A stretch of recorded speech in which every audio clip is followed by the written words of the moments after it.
हाय दोस्तों, यह जो कहानी मैं आपको सुनाने जा रहा हूँ यह भगवान के भरोसे की एक ऐसी कहानी है जिसे सुनकर के आपकी आंखें भर आएंगी। इसलिए मेरा निवेदन है कि आप इस कहानी को पूरा सुनना और वीडियो के अंत तक हमारे साथ बने रहना। यदि मन में कहीं भी भगवान के प्रति जरा सभी अविश्वास है तो मन में आपके एक दृढ़ निश्चय हो जाएगा और भगवान के प्रति दृढ़ विश्वास पैदा हो जाएगा कि भगवान हर क्षण हर एक इंसान की कैसे मदद करता है। दोस्तों, एक पुरानी सी इमारत बनी हुई थी और उसी में एक वैद्य जी का मकान था। उस इमारत के पिछले हिस्से में वैद्य जी रहते थे और अगले हिस्से में उन्होंने अपना दवाखाना खोल रखा था। वैद्य जी की पत्नी की आदत थी कि जब वैद्य जी दुकान खोलते तो उसके पहले ही वह उस दिन के लिए जो भी आवश्यक सामान होता उसकी एक पर्ची बना के वैद्य जी के सामने गद्दी पर रख देती थी। और वैद्य जी जब भी गद्दी पर बैठते थे तो सबसे पहले भगवान का नाम लेते और फिर वैद्य जी अपनी पत्नी की उस पर्ची को खोलते थे। पर्ची में जो भी बातें लिखी होती थी उनके भाव देखते, फिर उसका हिसाब किताब करते थे। भगवान से प्रार्थना करते कि हे भगवान, मैं केवल तेरे ही आदेश के अनुसार तुम्हारी भक्ति को छोड़कर के यह सेवा का कार्य कर रहा हूँ और इसलिए आकर मैं इस गद्दी पर बैठा हूँ। वैद्य जी कभी अपने मुंह से जो भी उनके पास कोई व्यक्ति आता, रोगी आता, उसे कभी भी फीस नहीं मांगते थे। जो भी फीस देता था उसे ले लेते थे और जो नहीं देता था उसे नहीं लेते थे। किंतु एक बात बिल्कुल तय थी कि जैसे ही उस दिन के लिए आवश्यक सामग्री खरीदने के लिए उनके पास इतने पैसे हो जाते थे कि उसके बाद यह किसी से भी दवा के पैसे भी नहीं लेते थे, चाहे रोगी कितना भी धनवान क्यों ना हो और चाहे कितना भी कंगाल क्यों ना हो। एक दिन की बात है कि वैद्य जी ने जैसे ही दवाखाना खोला और गद्दी पर बैठ करके भगवान का नाम लिया और पैसे का हिसाब लगाने लगे। जो उनकी पत्नी के द्वारा लिखी गई चिट्ठी थी उसे खोला तो चिट्ठी को एक पलक देखते ही रह गए, एक तक देखते ही रह गए। एक बार तो उनके मन में यह विश्वास हो गया कि कहीं उनका मन भटक न जाए। उन्हें अपनी आंखों पर विश्वास नहीं हो रहा था कि उनके सामने तारे चमकते हुए नजर आ रहे हैं किंतु जल्द ही उन्होंने अपने ऊपर नियंत्रण पा लिया और आटे, चावल, दाल आदि के बाद पत्नी ने उस चिट्ठी पर लिखा था कि बेटी का विवाह इस तारीख को है और वह तारीख लिखी हुई थी। उसके दहेज का जो सामान था वह भी लिखा हुआ था।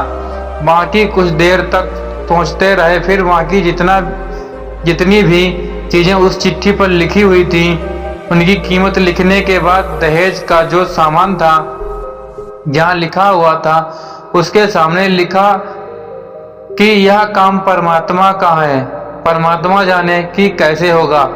उस दिन एक दो रोगी आए थे, उन्हें वैद्य जी दवाई दे रहे थे। इसी दौरान एक बड़ी सी कार के दरवाजे के सामने आकर रुकी और वैद्य जी ने कोई खास ध्यान नहीं दिया क्योंकि उस तरह के कई लोग वैद्य जी के पास कार में बैठकर आते थे। दोनों मरीज दवाई लेकर के जब चले गए तो आज जो साहब आए थे कार में बैठ के सूट वूट पहने हुए, वह भी कार से बाहर निकले और नमस्ते करके वैद्य जी के सामने बेंच पर बैठ गए। वैद्य जी ने कहा कि अगर आपको अपने लिए दवा लेनी है तो इधर स्टूल पर आकर बैठ जाओ ताकि मैं आपको सही तरीके से परीक्षण करके आपकी नाड़ी देख लूं और अगर किसी रोगी की दवाई लेकर के जाना है तो बीमारी की स्थिति का जो भी हाल है वह आप हमसे कह सुनाइए तो हम उसकी दवाई दे देंगे। वह जो सूट बूट में आदमी आए हुआ था, साहब आए हुए थे, वह कहने लगे कि जी आपने मुझे पहचाना नहीं, मेरा नाम रामलाल है, लेकिन आप मुझे पहचान भी कैसे सकते हैं क्योंकि आज से करीब 17-18 साल बाद आपके दरवाजे पर आया हूँ। आपसे जब मेरी पिछली मुलाकात हुई थी उसका मैं हाल आपको बताता हूँ। फिर आपको सारी बातें भी याद आ जाएंगी। जब मैं पहली बार आपके यहाँ आया था तो मैं खुद नहीं आया था, भगवान आपके पास मुझे लेकर के आया था, क्योंकि भगवान ने मुझ पर कृपा की थी और वह मेरा घर आबाद करना चाहते थे, इसलिए वह आपके पास मुझको लेकर के आया था। एक बार की बात है कि मैं कार से अपने पूर्वजों के गांव में जा रहा था। बिल्कुल आपके दवा खाने के सामने हमारी कार उस समय पंचर हो गई। ड्राइवर कार का पहिया लेकर के पंचर बनवाने के लिए चला गया था। आपने देखा कि गर्मी में मैं कार के पास खड़ा हुआ था और आप हमारे पास आए और दवा खाने की ओर इशारा किया और कहा कि इधर आ करके जो यह कुर्सी पड़ी है इस पर बैठ जाइए। और मैं कुर्सी पर आकर के वहां बैठ गया। ड्राइवर ने कुछ ज्यादा ही देर लगा दी थी। एक छोटी सी बच्ची भी यहाँ आपकी मेज के पास खड़ी थी और वह बार बार कह रही थी कि चलो ना बाबा, मुझे भूख लगी है। आप उसे कह रहे थे कि बेटी थोड़ा सा धीरज रखो, धैर्य करो, थोड़ी देर बाद चलते हैं। मैंने यह सोचकर कि इतनी देर से आपके पास बैठा था और मेरे ही कारण आप खाना खाने नहीं जा रहे थे। मुझे कोई दवाई खरीद लेनी चाहिए ताकि आप मेरे बैठने का भार महसूस ना करें। मैंने कहा कि मैं पिछले 5 साल से इंग्लैंड में रह करके अपना व्यापार कर रहा हूँ। इंग्लैंड जाने से पहले मेरी शादी हो गई थी। अब तक बच्चे के सुख से मैं पूरी तरह से वंचित हूँ। यहाँ भी इलाज कराया और वहाँ इंग्लैंड में भी मैंने कितना इलाज कराया, लेकिन हर जगह मुझे निराशा ही हाथ लगी। पता नहीं मेरी किस्मत में क्या लिखा है। शायद भगवान मुझे बच्चे नहीं देना चाहता है, शायद भगवान मुझे निर्यासी करना चाहता था। उस समय आपने कहा था कि मेरे भाई भगवान से निराश ना हो, याद रखो कि उसके कोष में किसी चीज की कभी भी कोई कमी नहीं रहती। औलाद, धन, इज्जत, सुख, संपत्ति सब कुछ उसी के हाथ में है, या कि किसी वैद्य या डॉक्टर के हाथ में नहीं होता है। और ना ही किसी दवा में इतनी क्षमता होती है कि वह काम कर सके। जो कुछ भी होता है वह सब भगवान की कृपा और उनके आदेश से ही होता है। यदि भगवान को पुत्र का सुख देना हो तो उसी को देना है। मुझे याद है कि आप बातें करते जा रहे थे और साथ साथ में दवा की जो पुड़िया थी वह भी बनाते जा रहे थे। सभी दवा आपने 2 भागों में बांट करके अलग अलग लिफाफों में डाल दिया था और फिर मुझसे पूछ करके आपने एक लिफाफे पर मेरा और दूसरे लिफाफे पर मेरी पत्नी का नाम लिख करके दवा को किस तरह से प्रयोग में लाना है या सब कुछ उस पर लिख दिया था। मैंने तब से बेदली से सेवा दवाई ले ली, क्योंकि मैं सिर्फ कुछ पैसे आपको देना चाहता था, क्योंकि आप मेरे बैठने का भार ना महसूस कर सकें। लेकिन जब दवा लेने के बाद मैंने पैसे पूछे तो आपने कहा था कि बस ठीक है। मैंने जोर डाला तो आपने कहा आज का खाता बंद हो गया है। मैंने कहा कि मुझे आपकी बात समझ में नहीं आई जी। इसी दौरान वहां पर एक आदमी आया। उसने हमारी बातों को सुन करके कहा कि खाता बंद होने का मतलब है कि आज के जो भी घरेलू खर्च के लिए जितनी भी पैसों की आवश्यकता थी वैद्य जी की थी, वह सब वैद्य जी को मिल चुकी है। इन्होंने भगवान से जो भी मांगा था वह भगवान ने इन्हें दे दिया है और अधिक पैसे वैद्य जी ले नहीं सकते, क्योंकि जरूरत से अधिक पैसे या कभी नहीं लेते हैं।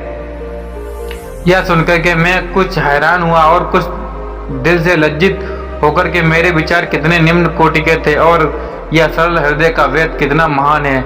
मैंने जब घर जाकर के पत्नी को वह दवाई दिखाई और सारी बात बताई तो उसके मुंह से यह निकला कि वो इंसान नहीं कोई देवता है और उसकी दी हुई दवा ही हमारे मन में जो हमारी इच्छा है वह पूरी करने के कारण उसकी दवा ही हो सकती थी। और मुझे पूरी तरह से विश्वास है उस भगवान के हाथों दी हुई दवा से मेरी जो भी मनोकामनाएं वो पूरी हो जाएंगी। और आज आपकी कृपा से ही हमारे घर में 2 फूल खिले हुए हैं। हम दोनों पति पत्नी हर समय आपके लिए प्रार्थना करते थे। इतने साल तक कारोबार में फुर्सत नहीं होने के कारण स्वयं आकर आपसे नहीं मिल सका, इसलिए मैं खुद आकर समय निकालकर धन्यवाद के 2 शब्द कहने के लिए आपके पास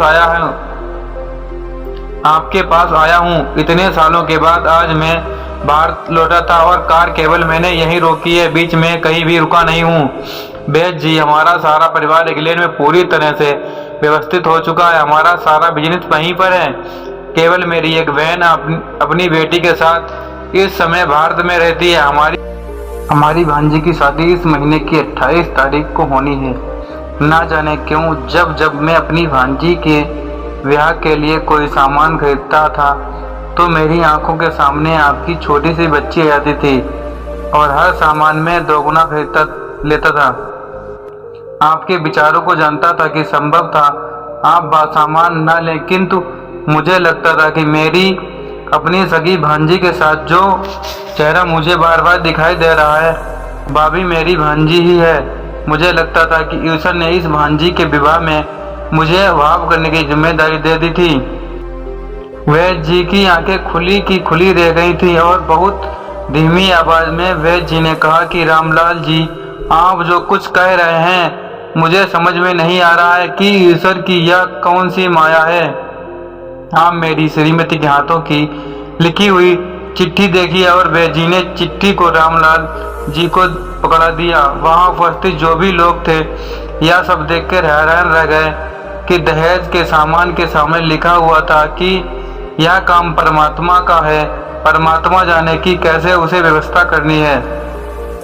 काफी धीमी सी आवाज में वैद जी कहने लगे कि रामलाल जी, विश्वास कीजिए कि आज तक कभी ऐसा हुआ ही नहीं कि पत्नी ने चिट्ठी पर जो भी आवश्यकता लिखी हो और भगवान ने उसी दिन उसको पूरा ना किया हो, उसकी व्यवस्था ना कर दी हो। आपकी बातें सुनकर के तो लगता है कि भगवान को पता होता है कि उस दिन मेरी श्रीमती जी के हाथों से वह कौन सी चीज लिखाएगा, अन्यथा आप इतने दिनों तक पहले ही सामान खरीदना शुरू नहीं करते थे। वह परमात्मा ही है जिसे आपके मन में यह सारी बातें डाल दी थी और आपने जो भी सामान खरीदा हुआ है वह 2 सामान लिया गया है। वह भगवान महान है, तू कितना दयावान है और अपने भक्तों का कैसे ख्याल रखता है और कैसे अपने भक्तों का तू समय समय पर साथ देता है। जय श्री राम।